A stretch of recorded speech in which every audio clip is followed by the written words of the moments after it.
Namaskar. The Gunner site is back. Today is Monday, and a very important topic that needs to be discussed. In fact, two topics that we are going to discuss. Let's welcome the General Ravi Shankar, General Raj Shukla, and General Harimohan Iyer. Namaskaram to all of you, sir. Namaskar and thanks a lot. Who would like to bat first today? I didn't I didn't run it by you. Uh, General Ravi Shankar, let's start with you because we have been talking about India-US alignment. What came out today could have been construed as something to just take the edge off of the verdict that came in Bangladesh. I mean, these days things have become so convoluted, but I'll give you the floor, sir. Let's take a look at the India-US alignment. There was a big deal on the liquefied natural gas. See, there are some confusions. LNG is different from LPG, according to me. I don't know. I could be wrong about this. Over to you, sir. Well, it doesn't matter whether you call it LNG or LPG, it's all gas, right? The thing is, this is a 1-year deal, which is normally not done because all these are on spot prices, 1 month, 2 months, and forward prices and things like that. But now you've gone into a deal for 1 year with USA. Now that's a long time in this world of LNG, LPG, and all, which means that you're in for the long haul with the USA. It's a turnaround from what Trump was speaking: 50% tariff, 100% tariff, all that nonsense. But you can't see just because there's a LNG deal which has been struck for 1 year, it doesn't mean that that's the only deal. Look, the way I look at it, there are 4-5 factors, and I'm sure others will weigh in on this. But let me outline the factors. The first factor is the India-US defense partnership is pretty deep, right? We've been with them for the past 20 years, in fact 25 years, and we've got our complete strategic logistics fleet or strategic airlift, a lot of our firepower, a lot of our other kinds of logistics and ISR capabilities are based on US equipment. And that equipment is going to stay with us for the next 25, 30 years. Whether we like it or not, whether US likes it or not, India likes it or not, we have a relationship going forward for the next 25 years. So if that is going to be sacrosanct, I mean, that's the fundamental on which you're going to think, you have no choice but to cooperate. So somewhere this tariffs have to start a thing. Otherwise, both lose. And I think that realization came. And that realization came when our defense minister and Pete Hegseth, their war secretary, signed the 10 years defense framework agreement. I mean, the 10-year defense framework agreement always existed. It is just a renewal for the next 10 years. There's also a commitment for logistics. There's also a commitment for ship repairs. A lot of their ships don't have to now go back all the way to wherever they were going for repairs and refit. That infrastructure is available in India. Plus, you have this 4 basic agreement: Beka, Lemova, Dismova, and all those. They're not running away anywhere. So I think there is some sense dawning on this whole relationship both ways. And now, last I heard Mr. Trump saying, "Oh well, we have to reduce the tariffs on India. It can't last forever." And then earlier he used to talk of, we're going to cut off, India has to cut off oil from Russia, importing the oil from Russia. These days he's also saying they'll reduce. It's going to be considerably reduced. Now, considerably reduced is very elastic. It's elastic in volume and elastic in time. So there is a realization. But more than all this is Trump has hit a hard wall with China. There's no headway with China. Okay. Apart from the no headway with China, China and Japan are in a big spat. There is a renewed interest of China going into Taiwan, right? And there are the spat with Philippines is going up. Then Japan, Taiwan, and Philippines are into a lot of deals, which has got China up in a smoke, right? Now, all these put together, the Indo-Pacific has come up. If the Indo-Pacific has come up and the focus has come up, like which General Raj Shukla did mention in the last podcast of ours, right? And that the fact that America seems to be waking up again. Okay, like Rip Van Winkle, it went to sleep, or Rip Van Trump. Okay, and coming back, then they're suddenly realizing you can't get into the Indo-Pacific without India. You can't get into the Indo-Pacific with Pakistan. Definitely not. Right. So the hard facts of geopolitics and the way things are played out are coming back up. And I don't. I mean, even last time, and it's been my consistent position that this problem with USA is going to be it's timed, and that time is over. Yes. What has changed with the USA is there is no strategic relationship. It's a relationship. Whether it will go back to being strategic is a point of it's a moot point. So I think this relationship has got its own depth. Like I said in the beginning, it's not going to bottom out. Right? We don't have a choice with each other. Actually, that's the fundamental. With China, you have a choice. With USA, you don't have a choice. There's a limit to the choices you can make. Right? So this is what I thought I'll put across in the beginning. Back to you, Shri Ayerji. Thank you so much, sir. General Raj Shukla, this presents us with a lot of opportunities, in my opinion, sir, because there is a dawning in the United States, especially looking at how their weaponry is made. 90%, 80 to 90%, depending on which military contractor you talk to, sources their components from China.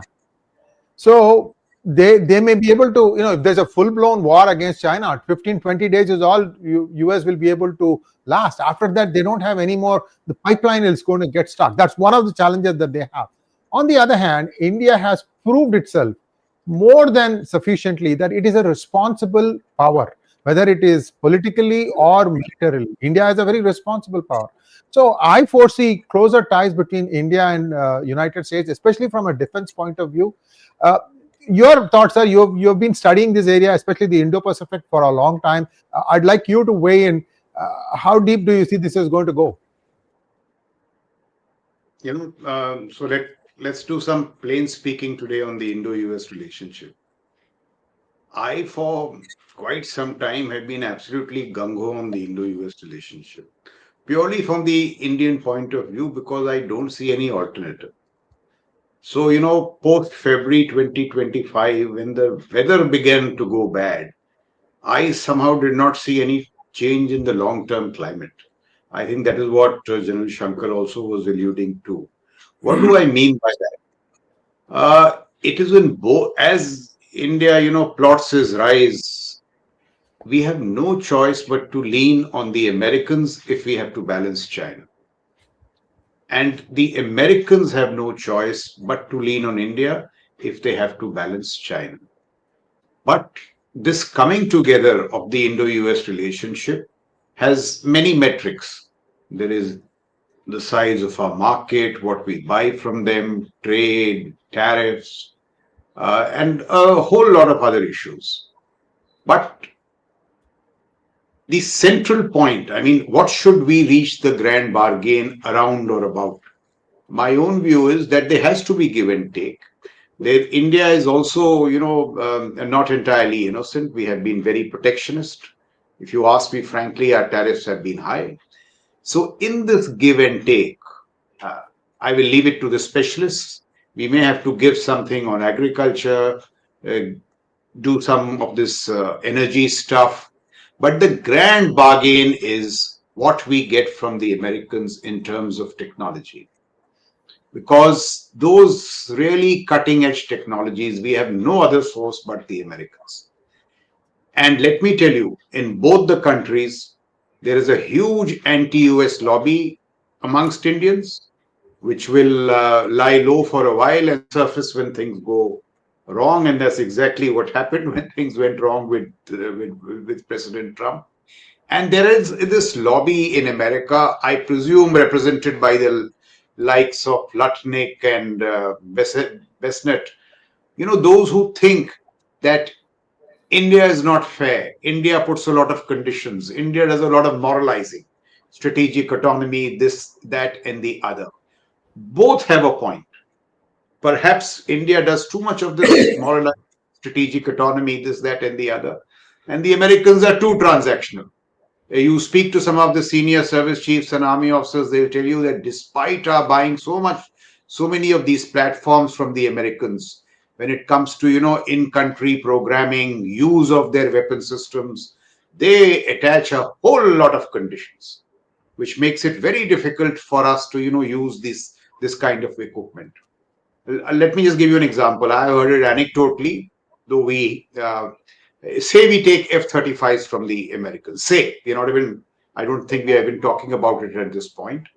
Why do we need F-35s? In the current BVR stalemate, you cannot operate in the contested envelope without stealth.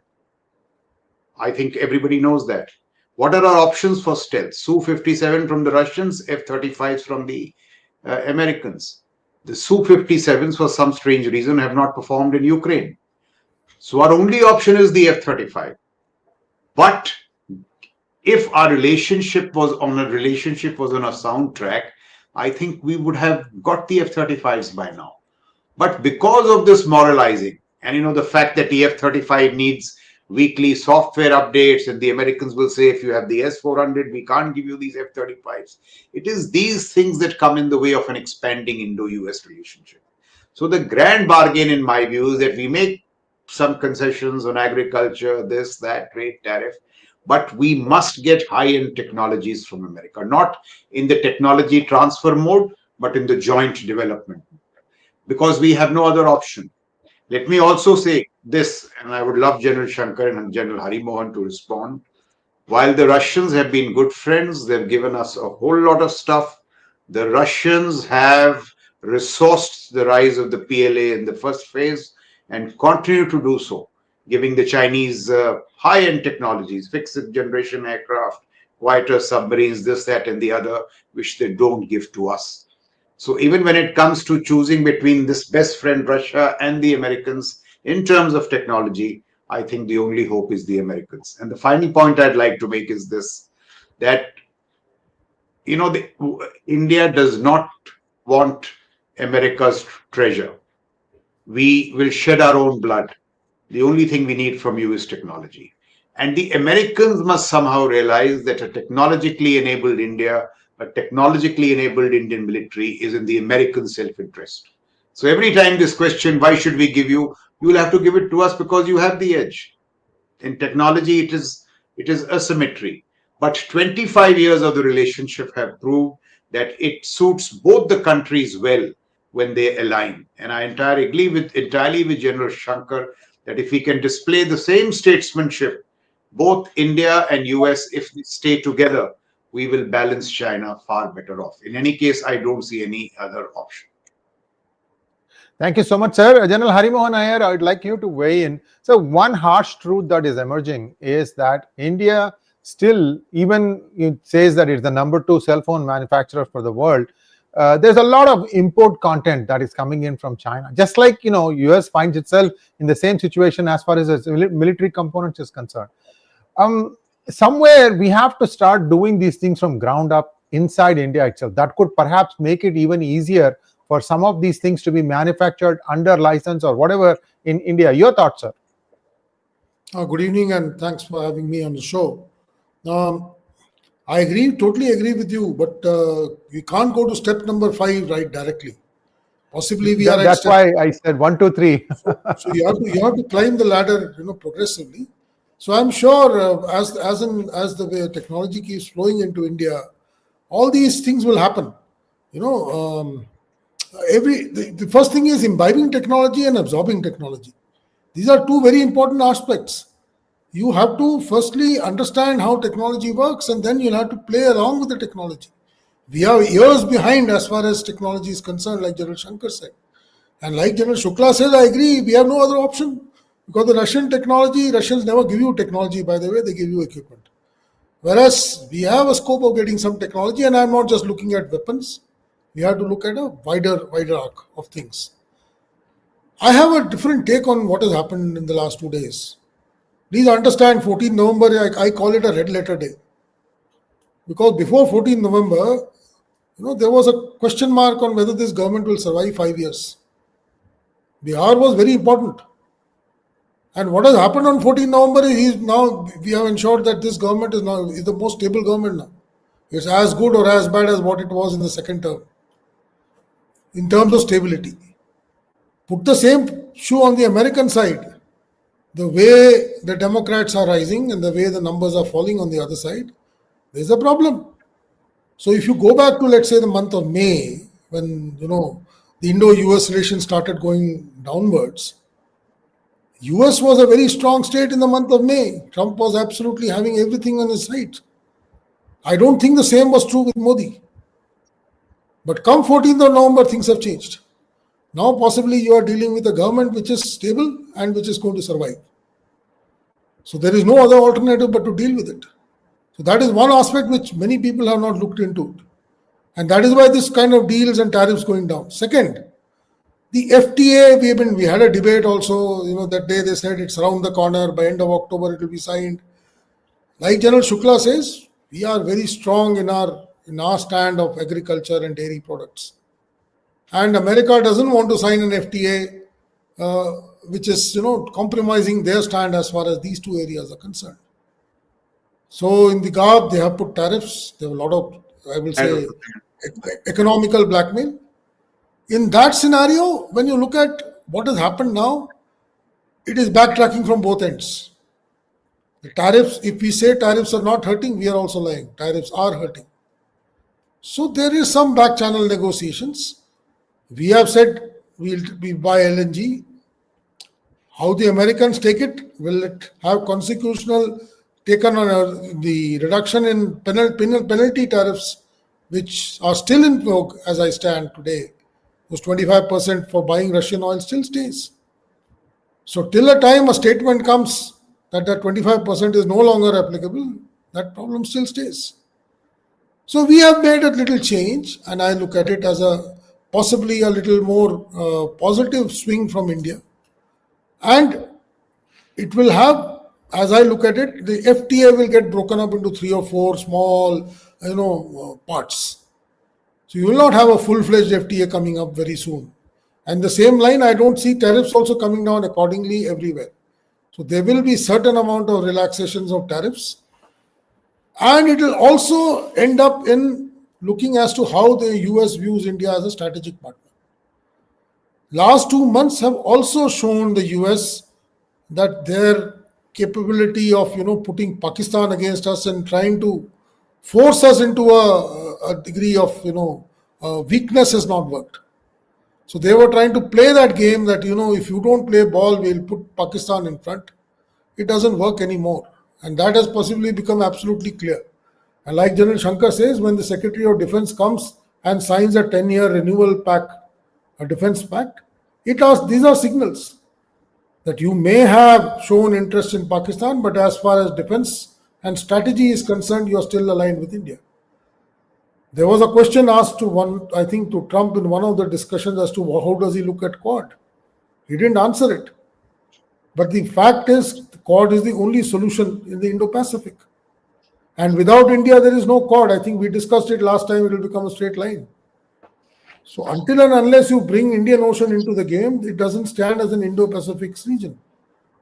And I guess the planners on both sides have realized that this standoff needs to be, pulled down. And this particular development which has happened in the last 2 days is possibly one of those baby steps towards bringing this relation back to normal. It is going to take its own time. Like General Shankar said, what was there before February, whether we become a strategic partner or we become economic partner, these are games, these are things that we'll see as things flow out. As of now, I believe that US has agreed to continuously develop the G414 as part of the deal, but that deal is yet to be physically signed. Will it happen or not is a question. How far we are able to balance our program with Safran to push the Americans into pushing this deal, these will be games which will be seen over the period of time. Everybody is going to hedge, and today's India is in a very strong position to hedge its requirements. So in that context, I look at the current development as a start. And the next 6 to 8 months, you will find slowly things becoming either normal or possibly it might go other way also. So the next 6 months, as I see, is going to be a very interesting times, and this may be just one of the start points in that. And LNG, like I said, as I look at it, it's a win-win deal. We continue to buy Russian oil as much as we want to, and we get LNG for 1 year at a price which is fixed. So we get, as far as energy is concerned, a win-win situation. And if the penalty tariffs are taken off, then it will become an actual overall win as far as this deal is concerned. I'll be looking forward to more details as far as how the other aspects of the trade deal are worked out and how the Indo-US strategic defense deals go ahead from here. Thank you. Thank you so much, sir. Now let's pivot on to the second topic. This is something that has been. Sir, go ahead, sir. Go ahead. I just want to put a point in because I think this is important. This, you see, what General Shukla said is pretty important in the sense that look, we have very little choice except USA to tackle China, right? But the flip is also true, which did come out. But I want to put it across how USA feels. Farid Zakaria, about 3 or 4 times he's mentioned. Look, if you want to replace China for anything, the only country which can do so is India in terms of scale. No other country can do it, right? And that is something which is coming home to everyone. That's a very important thing. So, as much as we require, uh, you know, USA for technology and we have a partnership going and believe we are stronger and all that. The flip is also true. USA also has that much dependence. I've always maintained that there's an interdependence between USA and India which has to be taken forward, and we shouldn't do it myopically on the basis of a few agricultural products. In any case, even Mr. Piyush Goyal has said, look, we should compete in open market. We can't have a protected market within. If you have a protected market within, that's no way to grow. That's one. The second thing, which is something which we have to realize, and this is something we need to play, is this business spat between Japan and China. Remember, China, that the consul in Japan, the Chinese consul in Japan, has said it's time to cut the filthy head of the Prime Minister of Japan off.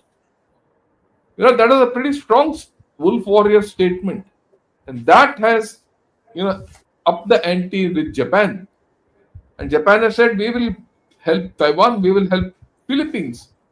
After that, China has done sailing in the Osumi Strait. The Osumi Strait is just next to the Osumi Islands, which is part of the Osaka group, and down.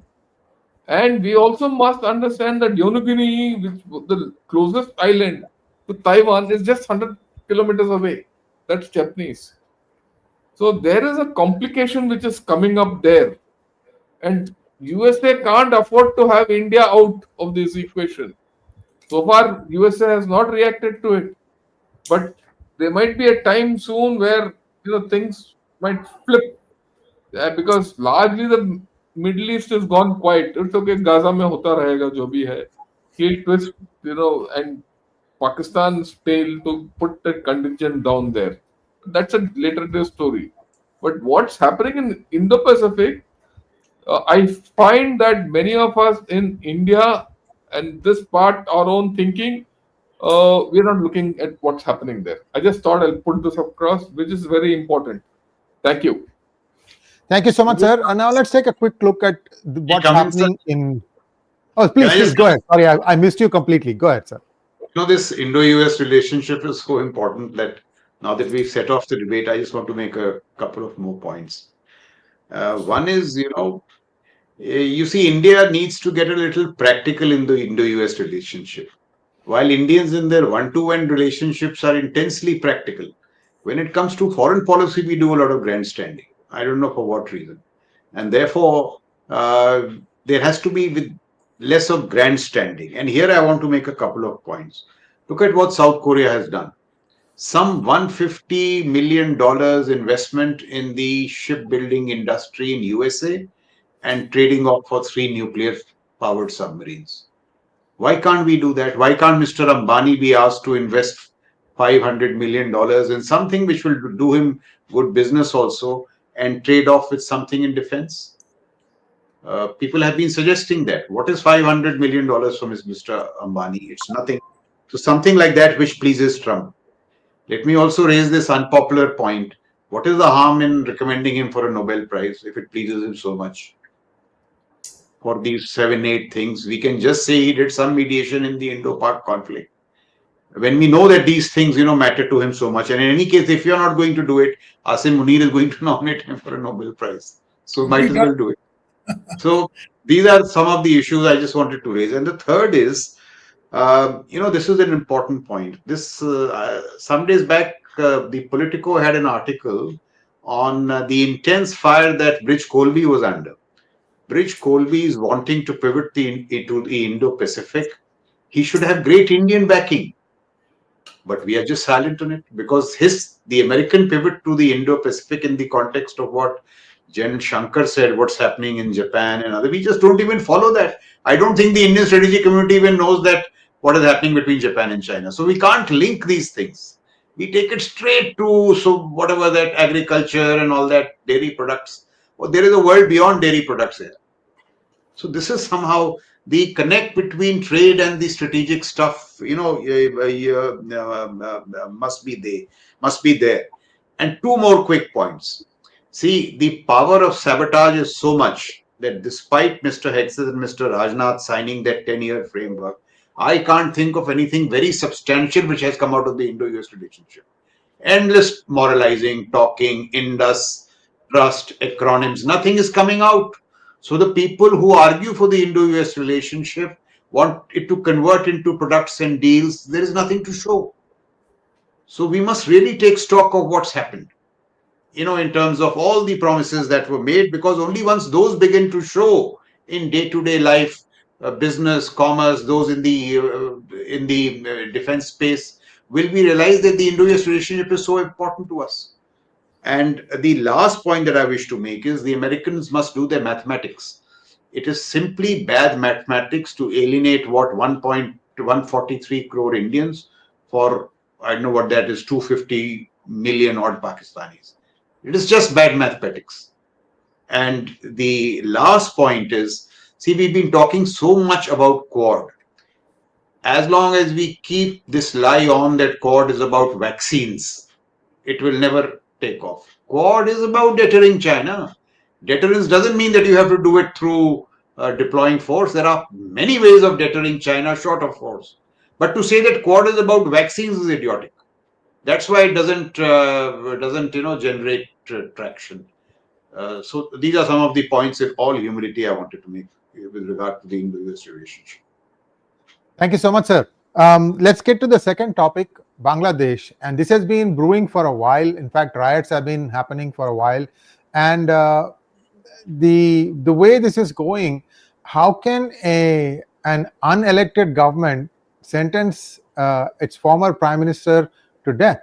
It's I mean, in terms of the so many optics, this is just bullshit. Sorry to use French, but somehow they are able to ramrod this, and I don't know what India is going to do. There was a statement, I saw India's statement, very very very like, we have taken cognizance of what has happened in Bangladesh.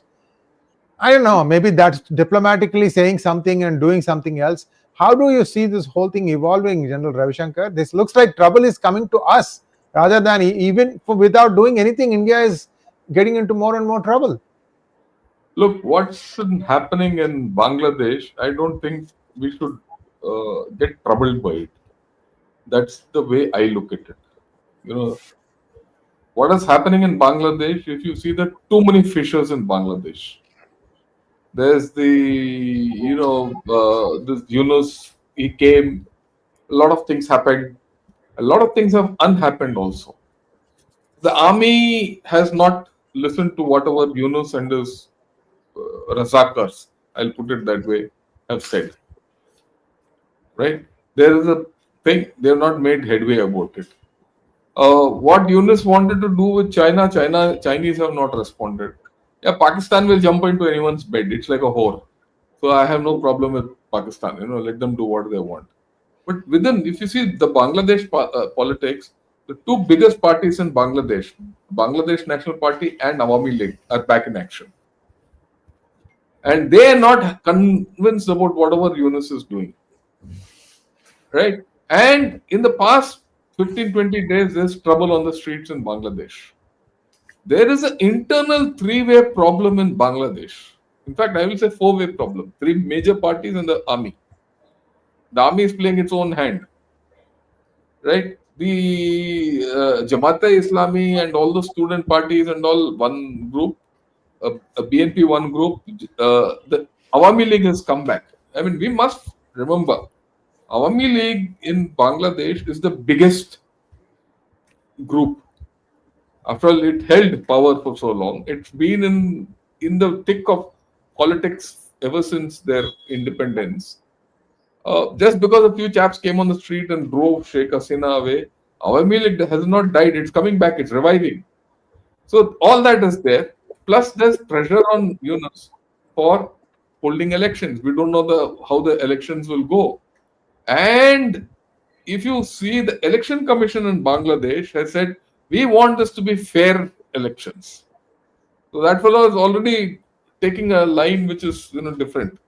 So there's going to be chaos in Bangladesh, and that chaos is going to be internal. I don't see, we can keep talking that Bangladesh is a threat to us. Bangladesh is no threat to us. I'll be very honest with it, like very candid. We've taken some action. Kishanganj military station, Kishanganj is far away. Okay, and all that. But the fundamental fact is there is going to be unrest in Bangladesh. This unrest is not going to stop. It means nothing to, say Sheikh Hasina is given the death sentence or not. It will never be executed. It will only inflame people within. Now they want to level off, Mujibur Rahman's house. All that's what's there in the pictures and all, bulldozers and all that. And the fact is, there are equal number of Bangladeshis who feel that that's the first liberation. This is no liberation. Their economy has gone down the drain. They've been taken for international arbitration by Adani for power. And if that goes other side, they don't have money to pay. There'll be no power in this thing. After all, this Adani Goda plant is almost about 10 to 12% of Bangladesh power. Things will get worse. Their economy is not growing. China has not stepped in. This fellow Yunus went and spoke in China. No, rest of India is landlocked. Bangladesh is the only port and all that. China has not stepped in. China doesn't have the capability to step in. It might have technology, inside. But China has not stepped out anywhere. Neither has it stepped into Bangladesh, and it ran away from Middle East strategically. It's not taken a stand. It's economic. And this is economic. Even that it is not done. Why? Because they see the risk within Bangladesh. So I think we need to start looking at Bangladesh afresh. At this point of time, there's a pot boiling inside. It will boil. If it bursts, so be it. It's like a bad abscess. Treat it. Right? I don't think they pose a threat. There's too much of noise being happening. Oh, the threat will come from the east and all. Right? We have enough aces up our sleeve to be played when we want to play. Right? You can't. I'm a bit amazed that you are such a big country, you're such a big economy. This is one half of Bengal. In any state around you, Assam, this is 3/4 of Assam, nothing more. You can't say this is going to be a threat to us. Okay. And I'm also amazed at times about the Siliguri corridor. Okay, Siliguri corridor and the chicken neck you can play when it happens. What is that? It's one little jut which is coming out like a thumb. You knock it off anytime and keep going. Tutulia. If you work there, you can always. I'm sure Indian Army and Government of India has plans to go through the Tutulia corridor whenever it wants. I don't, this is fine to talk about it and all that, but beyond that, no. I mean, these might be completely different views from what others are speaking, but this is where I have my views about it. Back to you, sir. General Raj Shukla, thank you so much, General Ravi Shankar. General Raj Shukla, your thought, because we have not discussed Bangladesh with you yet, so this would be sort of a debut for you to weigh in on what you see happening in Bangladesh, sir. Yeah, so on this debut, I'm afraid I must disagree greatly with General Shankar. So Yeah, that's it's okay. ominous debut on that score. But see, let me just outline the reasons why I say so, and then of course, perhaps Hari can play the arbiter. Look what the Americans see. We have to decide if Vikasit Bharat has a power element, then where is India as a power? We are a middle power. We will get better and better. And what does powerhood mean?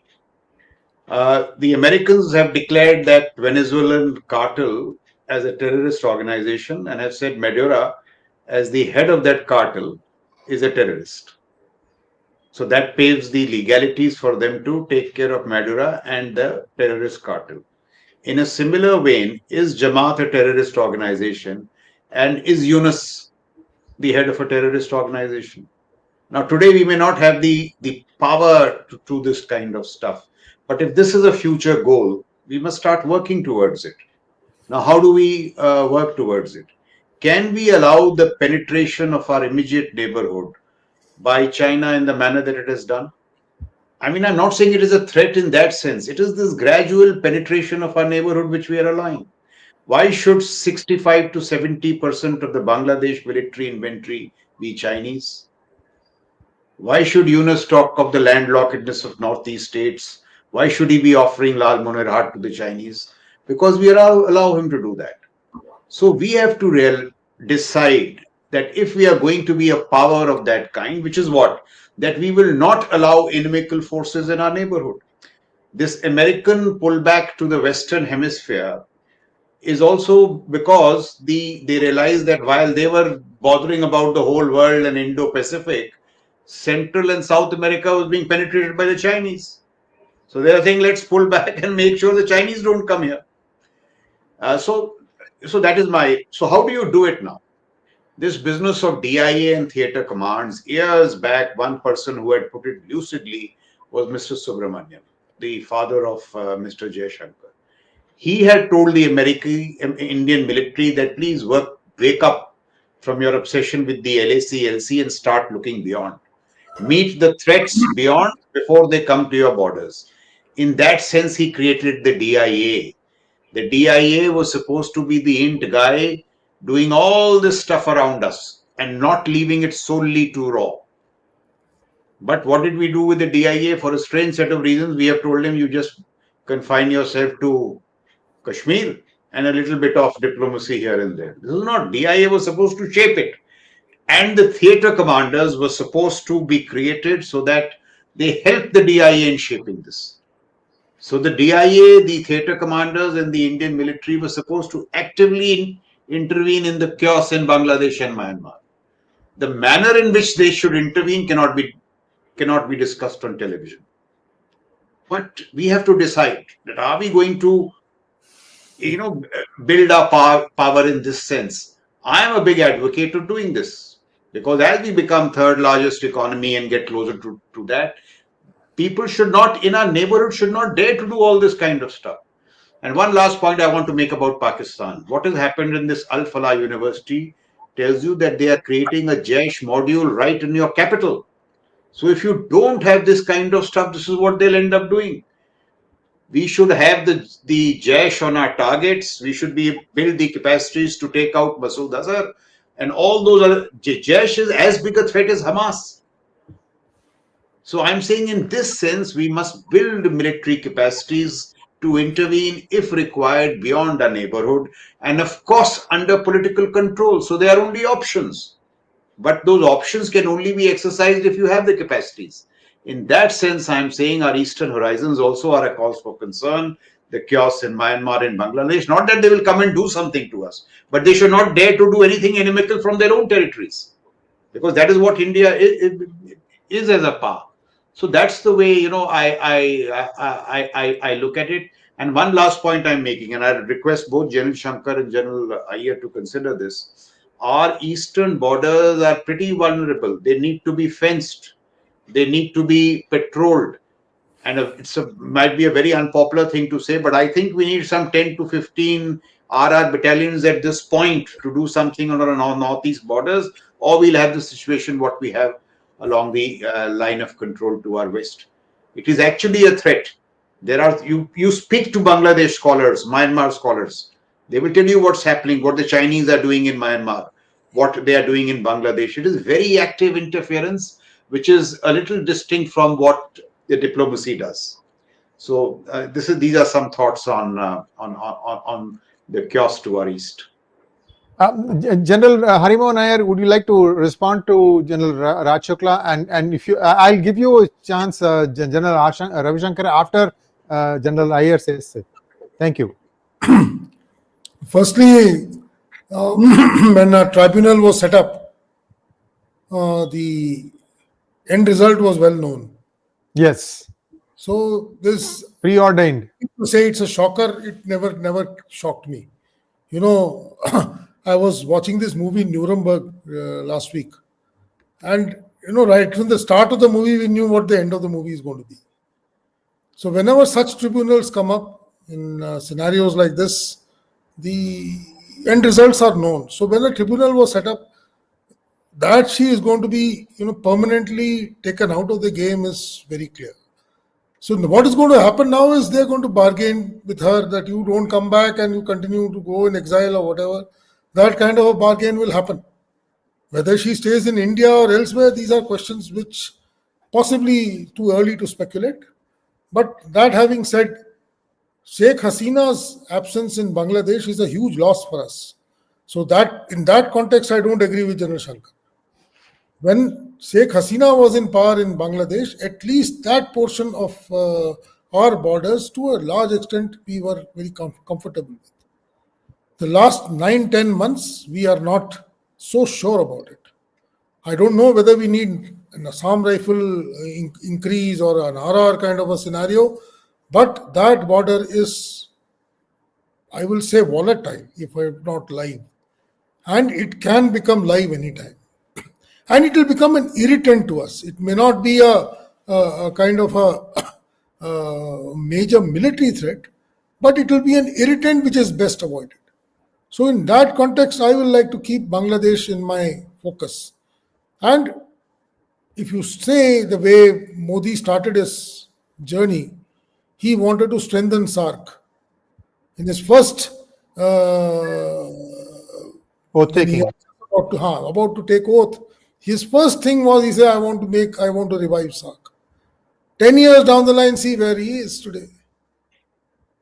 You start from Maldives, other than possibly Afghanistan, where we have made some headway. By and large, SARC is now not with us. Our neighbors are not with us. And you can't live in, and you can't prosper, and if you're looking at Viksit Bharat, you can't have irritants all around your borders. And you can't suddenly say, I will take this also, I will do that also, I'll create 5 theater commands and I will, deal with them accordingly. This is only going to be impeding your growth. So to that extent, we need to look at political solutions to this. What we should do, I guess we should keep quiet. And I totally agree with the way you may call it a timid response. I call it a very diplomatic response. So you convicted her, so what? Does it have international recognition? If you go through that what's it called, ICPPR, whatever, ICCR, it does not found to logic anywhere. You can't give death sentence just like that in absentia. So to that count, I guess the kind of response which India has given is right on the right lines. We will have to look at how to put her back into a saddle in Bangladesh. And that should be something which should be a political agenda, to try and bring Bangladesh back to our own side by putting a favorable dispensation there. General Shankar talked about BNP and Awami League. If Awami League goes, then Bangladesh is no longer a friendly state onto our east. BNP has never been friendly with us. So whether it's BNP or Yunus, the results are going to be the same. We have been very strong in the way we have responded to Yunus's government, the way we have closed the ports, the way we have closed the trade to Nepal. These are very clear signals to say that you can't run the government the way you are doing. And I guess the country as such, the government as such, is looking at the way the elections go. Because there is a fair belief, and I agree with General Shankar on that count, that Awami League cannot be written off. It is still there. But will it be, erased the way PTI has been erased in Pakistan? That is the question. Are American interests there to ensure that we don't have an Awami League government because she didn't play ball with them? Another question. Is there a requirement of America to have a base close to Myanmar? And for that, they may compromise a political giveaway to a guy like Yunus. These are questions. So, in that effect, I look at the current developments to be something of concern. I believe we have to be more cautious the way we deal with the Bangladesh border, because it may be a very small corridor, but right across, right from Bengal, right down to Tripura, we share a long border with them. And we are struggling with influx of Bangladeshis in all these regions. So to that count, that is a volatile border, and we need to fence it, like General Shukla says. We need to hold it seriously. Some difficult, and this possibly is a window, because we have a government which is not friendly with us. I won't call it enemical, but at least not friendly with us. So to that context, if we take this opportunity and close those things which possibly we couldn't do with Sheikh Hasina being in power in Bangladesh, we should be able to close all that in this window. And last point I would like to say, in every Bangladesh war game, the enemy is always in the north and the east. Sorry, north and the west. So they call us Foxland there also.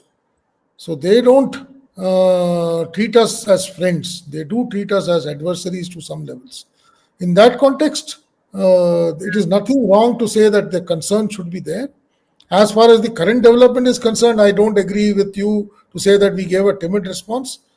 I don't think we need to react to this development in Bangladesh in the current scene.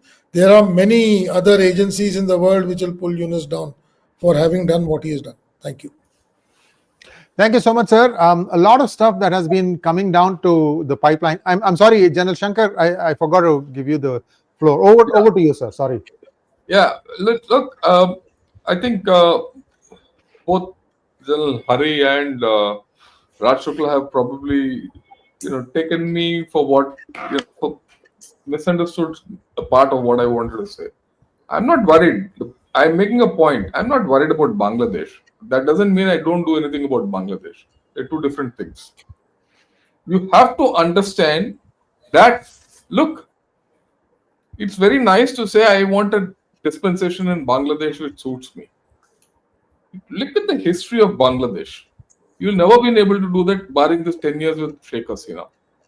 There are 178 million people. I mean, you can't just manipulate them. They have different ideas. And they have largely different ideas from what we have. And in fact, they're good at exporting a problem into Bangladesh and Bengal and Assam. We are worse off for it. That's one. Number two, everyone says Sheikh Hasina was very good. She was good for many things. But what Raj Shukla was saying, she was the one who brought in China. If 70% of Bangladesh army equipment is from China, it is thanks to Sheikh Hasina. It is not thanks to anyone else. Right? Yeah. You might like to correct me if I'm wrong. After you finish that, I just want to. Yeah, it is. All these submarine deal, everything happened when she was in power. Okay? And that base which was there, it was supposed to be Sheikh Mujib base. It was not supposed to be any other base. That base which is being, with which, they gave Chinese 2 submarines were given to Bangladesh, and the base had pens for 4. And it was supposed to be Sheikh Mujib base or Bangabandhu base or something like that. So, this relation, and Sheikh Hasina always hedged China with India. Like, we shouldn't have doubts about it. She was good, but there was a limit to which she was good. Well, she's out. She's not going to go back. We should be clear about how things are. And now with this death sentence, her road back is out. So what are you going to deal with? You're going to deal with a fractured Bangladesh. A fractured Bangladesh which is quite rudderless. It might not even unite against India. It is right, but there will be a lot of steam against India because generally this whole lot of people have a problem with India. It's historic. It's not now. It goes back to the time of United Bengal times. I'm now going back to the time of our pre-independence, probably the time when Congress was formed, going back into 1710, 1717 period. So this lot was never for India. So that's going to be a problem for you always. That fence it's fenced. You can't fence it more. You have to man that fence and ensure no illegal immigration takes place. You bottle it out. And we've not been able to do it completely. So the problems are within. You have to take a policy stand on Bangladesh as to how you want to handle it. I go completely with Raj Shukla and in fact even Hari to say you have to have a hard stand against Bangladesh. It's only not three sides. You block them off in the sea also in some manner. Right? And ensure Yunus and Bangladesh have no access anywhere. If that be so,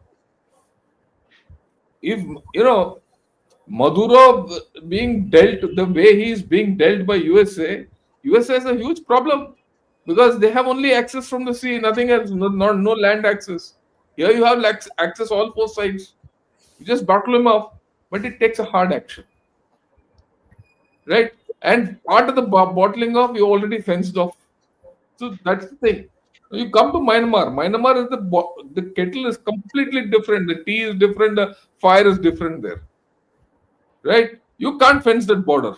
And even if you fence that border, you can't maintain it. And I don't think India has the capability to do it for the next 20 years. You go on ground, that's the fact. In fact, even this fence against Bangladesh fails in many places in Tripura. Because the fence is a puny little fence with tall oak trees and sesame trees grow on either side. And you can go put a rope and swing across that. You have to see the fence in some of these places to understand that fence has got no relevance. You have to have different methodologies to sort this out. Right? Myanmar is a major issue on a different wicket altogether. What you need to do is ensure that Myanmar and Bangladesh, the things don't join together. The US guys tried that corridor, that humanitarian corridor and all that, and have failed and have gone back. Part of the strategic deal which we are now doing with the US, you have to tell them, leave Bangladesh to us, we'll sort it out. And this is what actually Trump said when he met Mr. Modi the first time in February. He said, someone asked him about Bangladesh. He said, I'll leave it to the Prime Minister to sort it out. You have to go back to that. We have to have a policy clarity on this issue. We can't have a emotional response to what we need to do. We have to be strong with them. They know this thing. Let's be very clear. You have given them everything. You gave them cheap electricity. You gave them cheap food grains. You gave them access to exports. Everything you gave. And they've turned the other way around. So leave it at that. The soft approach won't work. We need to have the hard approach. That is the thing which I'm more worried about. The fact will we take that hard approach. I'm not worried about Bangladesh creating problems for us. I'm more worried about whether we'll can we create problems for Bangladesh and discipline it. I'm using the word very deliberately so that it falls in line. Right? We will have a hostile neighbor for some time to come, whether we like it or not. Unlike Myanmar. Myanmar is not a hostile neighbor to you. Myanmar is sitting with a set of circumstances which you can't handle. If I go into Myanmar, it will take the whole day today. Right? I think We have to have a pragmatic way out of this whole story. We don't know which way the cookie will crumble in February, if at all it crumbles. We don't know whether the elections will be held or not. Whichever dispensation which comes out of this whole story, yes, of course, we need to influence the whole thing. That's a different story. You need to have a hybrid approach here. You need to have a, I wouldn't say a multi-domain approach, but you need to have a very heavy hybrid approach here. And that's where I think we have to have our own internal policy. I'm not misreading Bangladesh. I'm not worried about Bangladesh that they'll do they'll create a problem for us. They will create a problem for us, but you need to create problems back for them. Thank you. Back to you, Thank you so much, sir. General Raj Shukla, would you like to come in? And I'll let you in, General Harimohan Iyer, right after that. General Raj Shukla. Yes, I really want to comment because Gen Shankar has brought up some very interesting points. See, why did Hasina go to China? Why is the Bangladeshi inventory Chinese? Because Indians are grandstanding. We don't give militaries lethal aid. What aid do the militaries want? Non-lethal aid. When this embassy was hit, the Afghan embassy for the second time, I was an MO directorate, and General Bikram sent me there. I forget the Afghan chief's name. He was a Sanders trained guy.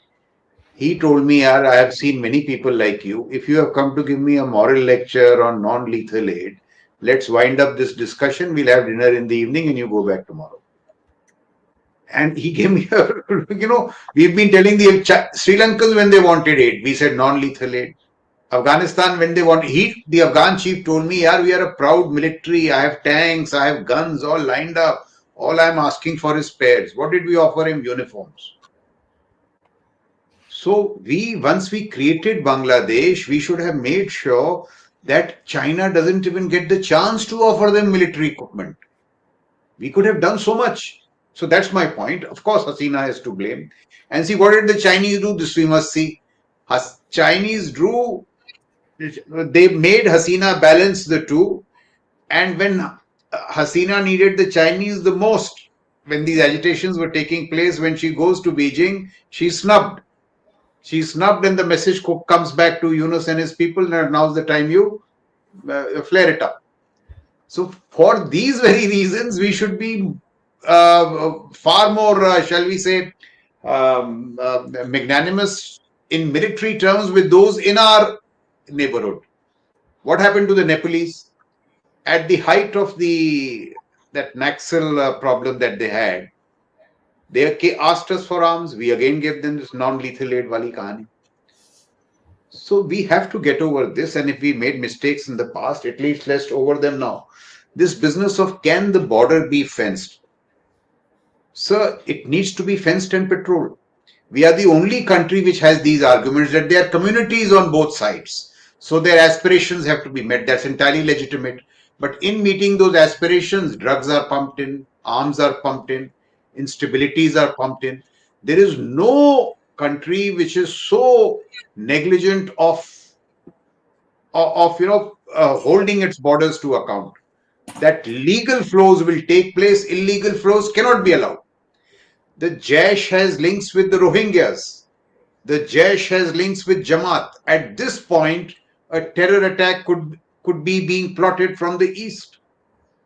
The next terror attack may happen in one of our northeastern states. So that's one more point. I would very strongly recommend, if we have some time, this is such an important issue, Bangladesh and our east. We must have a full discussion on this, and two people who I have seen who have great knowledge on this. One is Deep Haldar, who has just come out with a book on Sheikh Hasina, and Rami Desai.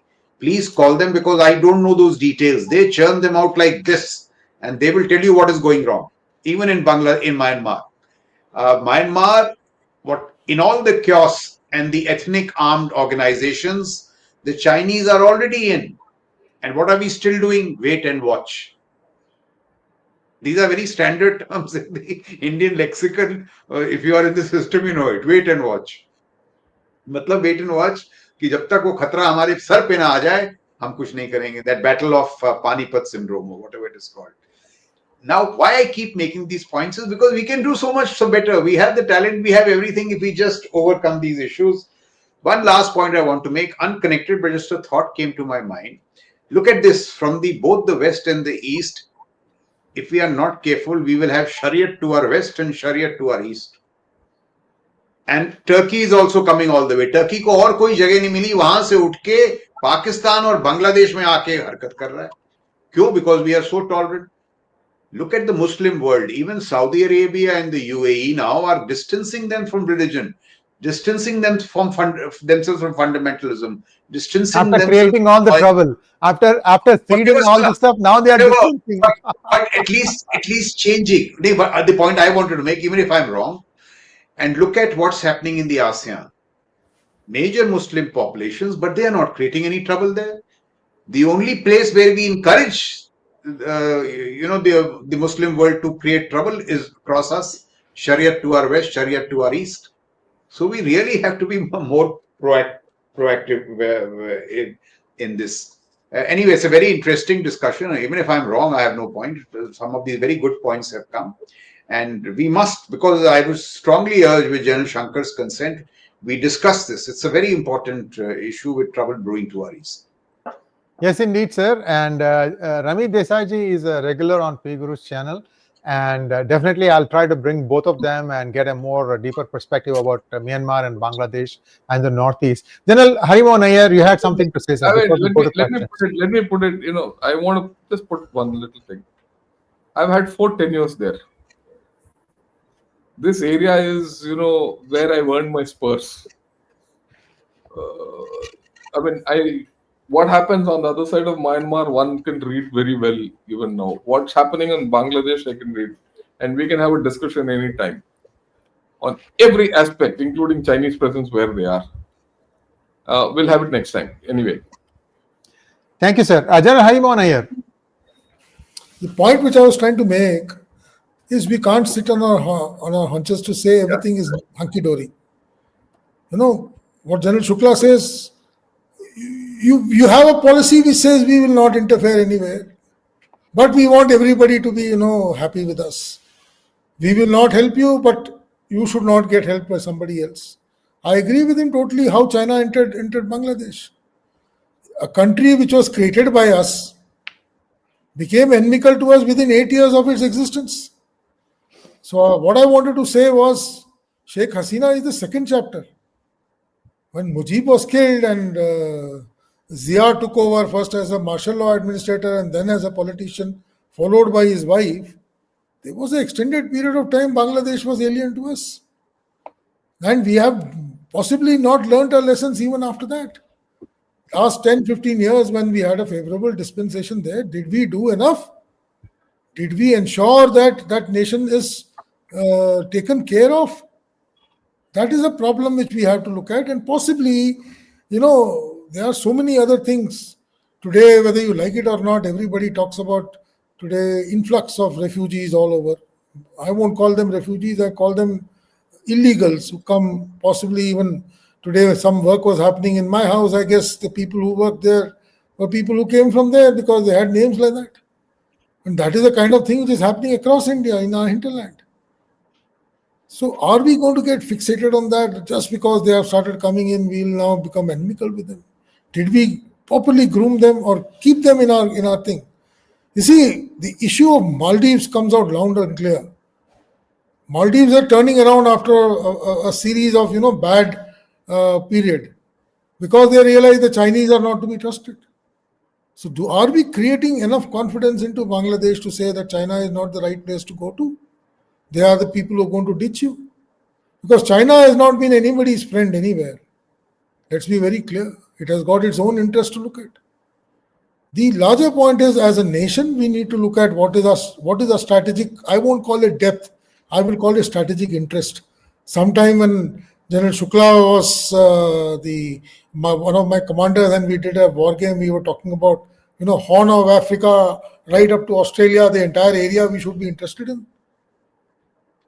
Putting it on paper is okay, but what have we done? I totally agree with him.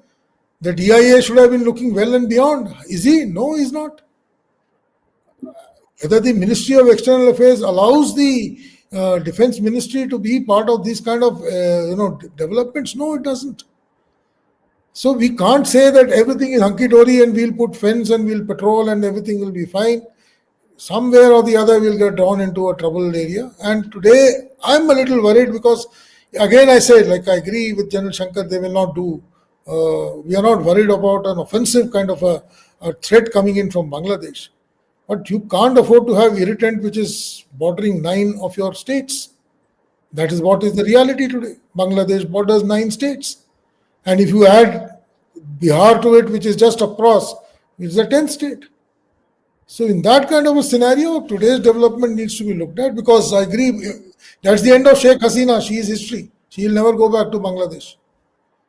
So now we have to see who's the next guy that you have to develop, who's going to be favorable to us in a long time. And I hope our ministry is working on it. Thank you. Thank you so much, sir. Before we go to questions, I just have a couple of inputs of my own. I don't know if you have had a chance to read the book Cowboys, Kaoboys by B. Raman.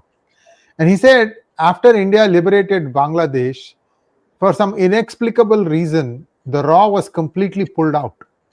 And that allowed the ISI to come back in. This is his words. I'm not going to, Absolutely, yeah. So this is what he said in his book. And also there's another interesting statement. He says there is some disturbance in a northeastern state, and the government of India is getting inputs from 3 entities: from the police of that state, from RAW, and also from the military intelligence, which happened to be there. And eventually the military intelligence turned out to be right, but the political system worked, assuming something else. They made a mistake. So these things happen. My point in saying all this, sir, is I completely concur with all of you. The DIA has to be active, and I can't say enough about intelligence. Is what it smokes what the thought is forming. When the thought is forming, intelligence starts flagging you. General Raj Shukla, you wanted to say something, and I'll bring you in, General Shankar. General Raj Shukla. One quick point.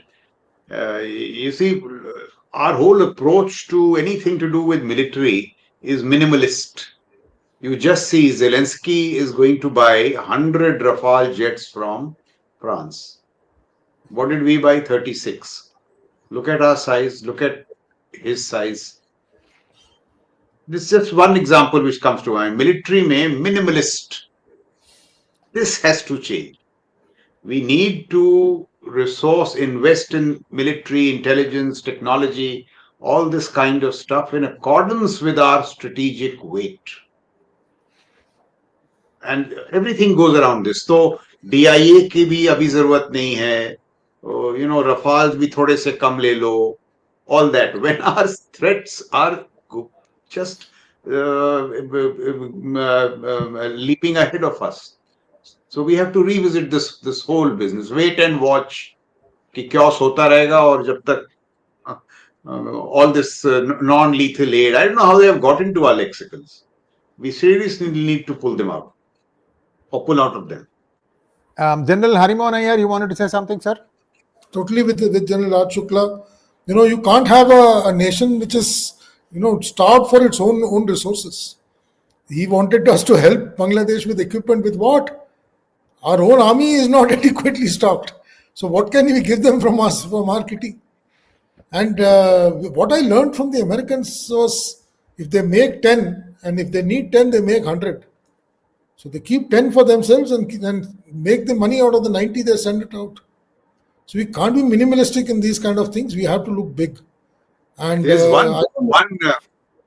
one very welcome news. I don't know what General Hari and General Shankar think.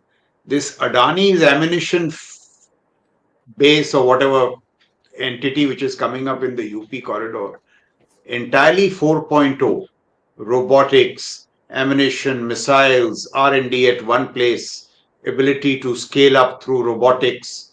We need to do this kind of stuff. And the question to be asked is, why hasn't OFB done it all these years? This is a video going around. It's been talked of. And I believe they studied ammunition systems for 2 years across the world and have them now come up with this very modern thing. R&D भी वहीं हो रही है, all kinds of ammunitions, missiles, rockets being built, massive investments. So this is the kind of stuff that I think a good thing which is happening. We need to replicate it.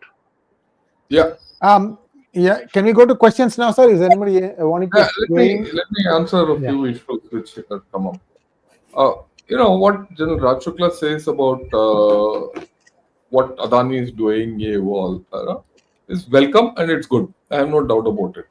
That's a change from what we used to do earlier. Earlier, everything used to be based on government funding. Now this is going through Adani, which is market funding. So it's a financial outlook which is changing. Just the way the financial outlook is changing, we need to also change the way we are going to procure. There's a lot of internal problems with our system. Our system is lethargic. I would say lethargic. It is useless to a large extent. Bureaucrats. Right? Bureaucrat. It is. We are living in a different century altogether, because you don't give enough funds, you don't this thing, and you want to become a superpower. It doesn't happen that way. And even if you have enough funds, you don't have a method to spend. Even if you have a method to spend, you don't have the structure to put things together and absorb. There's a limit to what you can absorb every year. And unfortunately, we need deep military reforms. Forget about theatre commands and all that. You need deep military reforms to overcome your fundamental issues. Then you look at theatre command, which Raj has always been speaking. You need theatre commands to look out. Look out. Eastern Command should look at China, Bangladesh, Myanmar, and Thailand and beyond. And the Western Command should look right up to the Mediterranean. And the Southern Command, or what call it the Maritime Command, whatever, into the Indian Ocean, right till Digogarcha, probably till South Pole. So I think we need to have that bigger vision, which we don't have, unfortunately.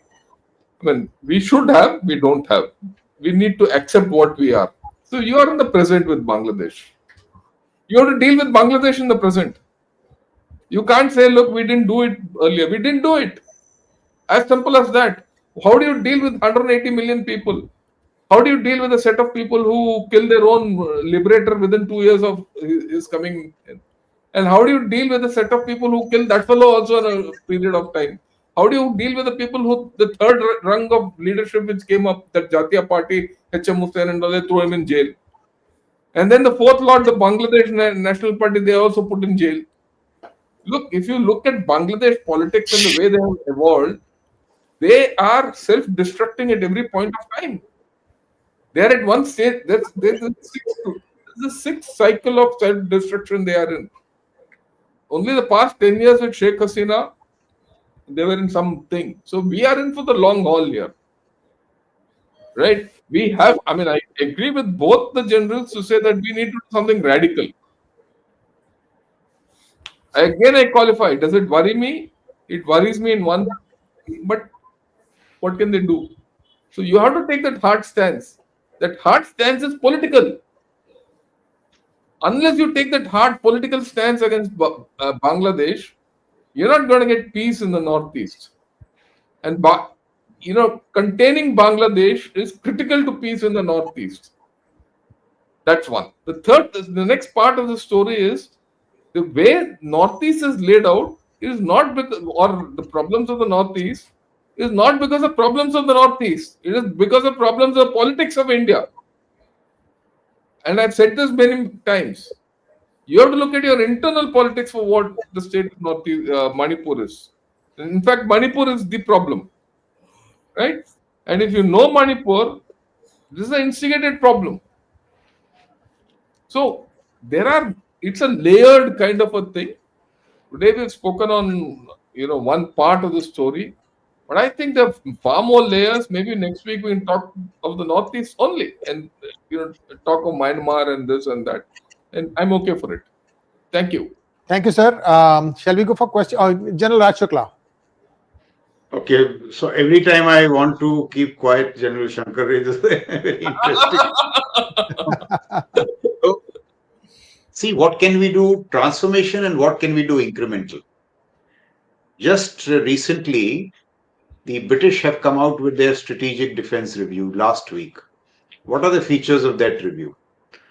First time that review was carried out by a non-soldier, non-civil servant. Because they said, we've given you enough opportunities, you chaps don't reform. Is India coming to that? And what happened in the defense review? Now you see, it is absolutely mind-boggling. These non-soldiers, non-civil servants have come up with this. They say to fix the British military-industrial complex, for the first time they have created a director armament who's from the private sector. No soldier, no servant, civil servant, to get business agility into the military-industrial complex. And two highlights.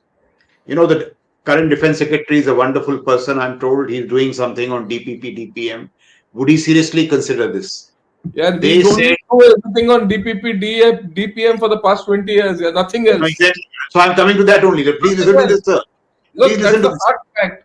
Please Look, listen. that's a hard fact, Raj. I've Hard dealt fact, with this absolutely. story.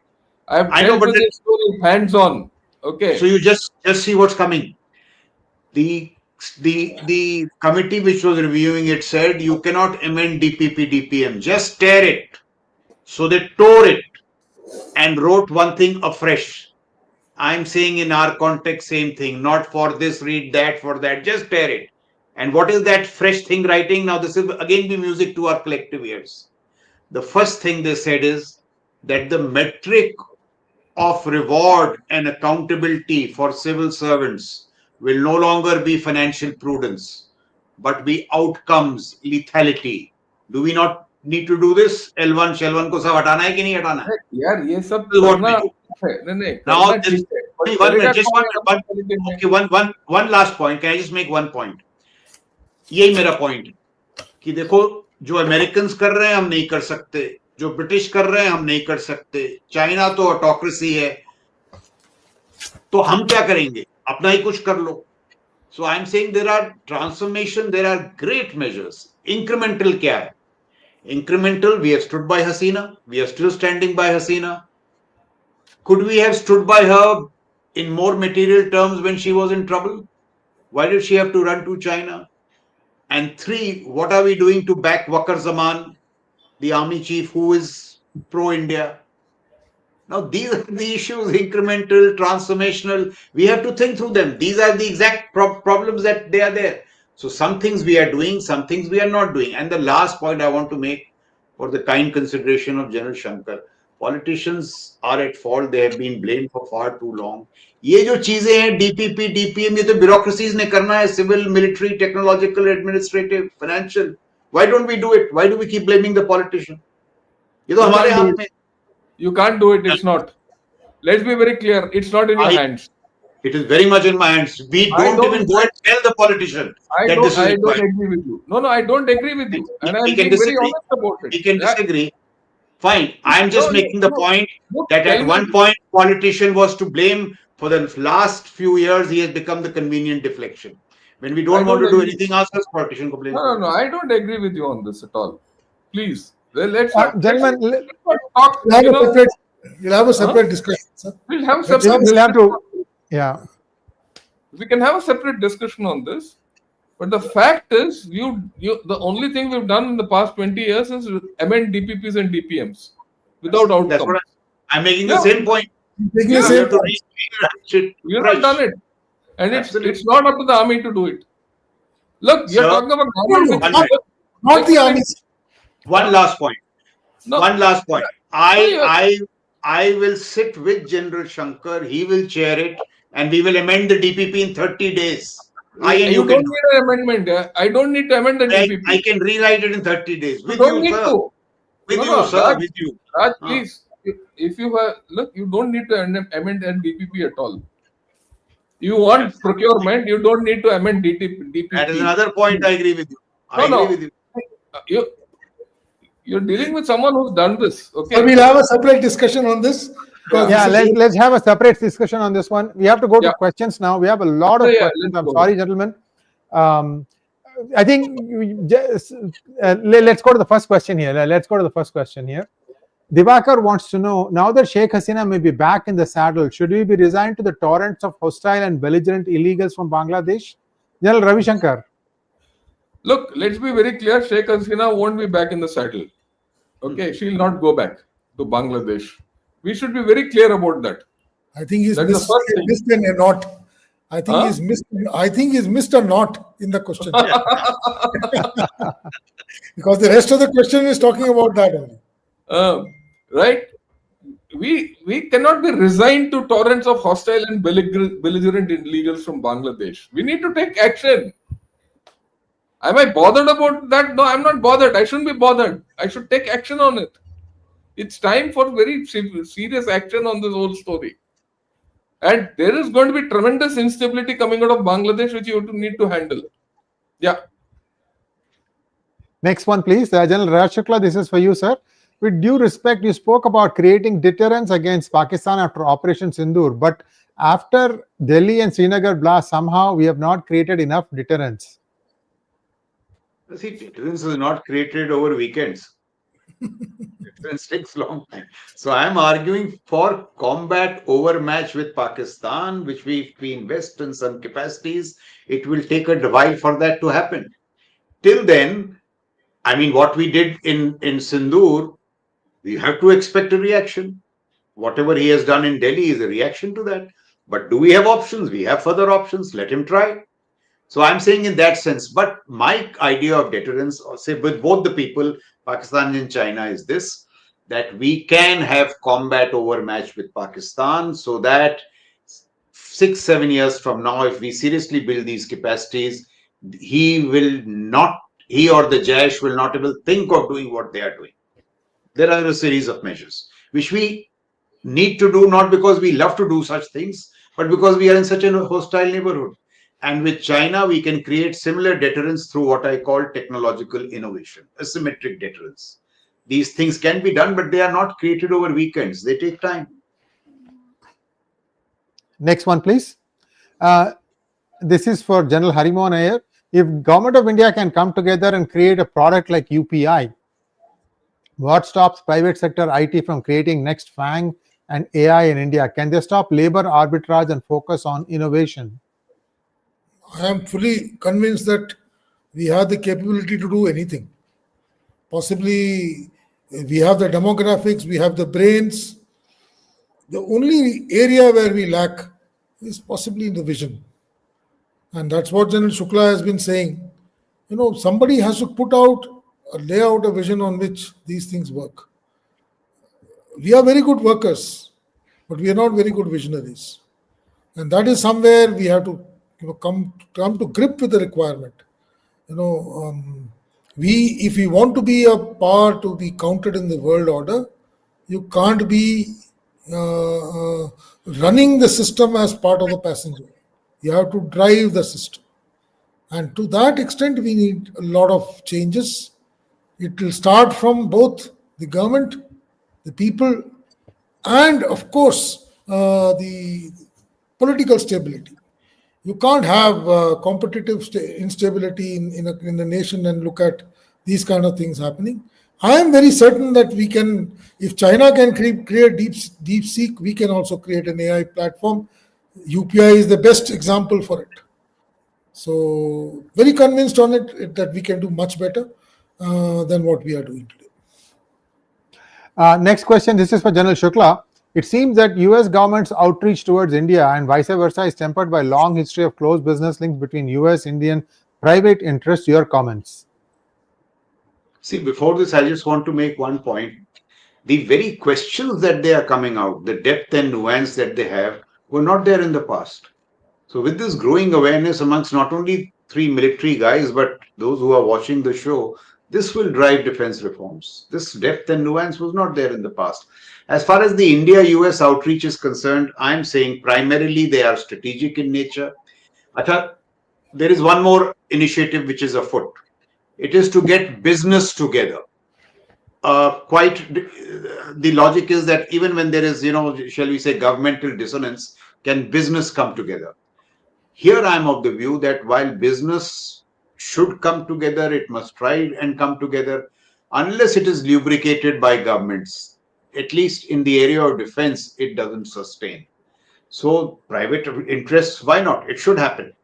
And ideal is what? Say an Indian startup is mentored by an American prime, given technology by the Americans and deals sealed by the Indian government. This kind of stuff, it should happen. And I can list out 10 domains where it can happen over the next 10 years if our bureaucracies, both civil, military, Indo-US bureaucracies, minimize the dissonance. Next question to General Ravi Shankar. Why do we play Mr. Good Guy all the time? Or is it we, international agencies, don't have, or internal agencies, don't have the capability to create confusion in Bangladesh? It's Intelligence agencies. Yeah, we don't have a strategic culture. As simple as that. Unless you have a strategic culture of getting hold of your neighborhood and actually acting. We had an act-east policy where we were not acting. Right? Even now, it's not too late. Like I said, look, I can keep looking back and saying we didn't do this, we didn't do that. Well, that's gone. You are with the present situation and react to it. Even if you have to react to it, overreact to it. That's the way I look at it. I can keep talking of cows boys and cows girls. It doesn't matter. They're gone. They're dead and gone. What you have in front of you is a Bangladesh which is festering in from inside, which is going to be a chaos. You know it. So deal with it. I mean, if you want to be a power of reckoning, you can't be Mr. Good. You have to be Mr. Bad. No one likes the Chinese. No one likes the US. Why should you want to be the good boy and keep doing everything nice? Yep. Next question to General Harimohan Iyer. Raj, you have a word on it. Yeah, please. Will it? Raj Shukla ji, you wanted to say something? Mr. Bharat Karnad had a good way of describing some of the deficits in our foreign policy in the neighborhood. He said Chinese power inspires respect. Indian power inspires resentment. Why resentment? Because we promise, we don't deliver. Non-lethal aid, ye wo, pareshan ho jata hai humse. So we have to change this. This is one. I just thought I'll bring this up because the issue came. Sir, I would argue the counter also. If you remember, in the first term of Trump, he poked fun at Modi for India building a new parliament building and library and dams in Afghanistan. Today, who does the common Afghani like? It's India. So there is some things we did get good. I mean, we did get it right. It's still a moving target there. General Harimohan Iyer, yes. I agree with you. Afghanistan, we got it right. No, so you say India-US has a strategic relationship, right? Yes, But yes. But does it stop CIA from operating inside India? It's a question. Well, what's stopping India from operating inside Exactly, US? that is what the question is. When they did, sir, let me finish that. When they did, they got their knickers in a twist. Absolutely. So, Sriji, the point I want to make is this: in your neighborhood, I don't know how many neighbors they are. If they are 9, it should be 9-0. Why should it be only Afghanistan? Neighborhood, It should be with you. Yeah. In your fists. Dominate it. Next question, please. This is to General Harimohan Iyer. Next one, please. Oh, yeah. This is next question. Vijay Chandran wants to know, good evening, and will it not be a win-win situation if India agrees to buy the American corn and convert the entire corn into ethanol? Your thoughts on this idea? The kind of it's just give me a little bit of amusement with the kind of volatile talk one sees on the social media of ethanol blending into petrol and the effects, whether it will be a very good thing for the masses. That having said, I guess that is what is going to happen.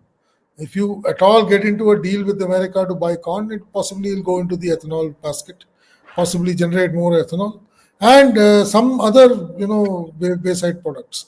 And that is the way forward. You'll have to look at balancing out your trade. You can't, like General Shukla had mentioned, you can't have too many restrictions on, say, you don't enter my agricultural sector, but I want technology from you. Nobody is going to give it to you free. All right.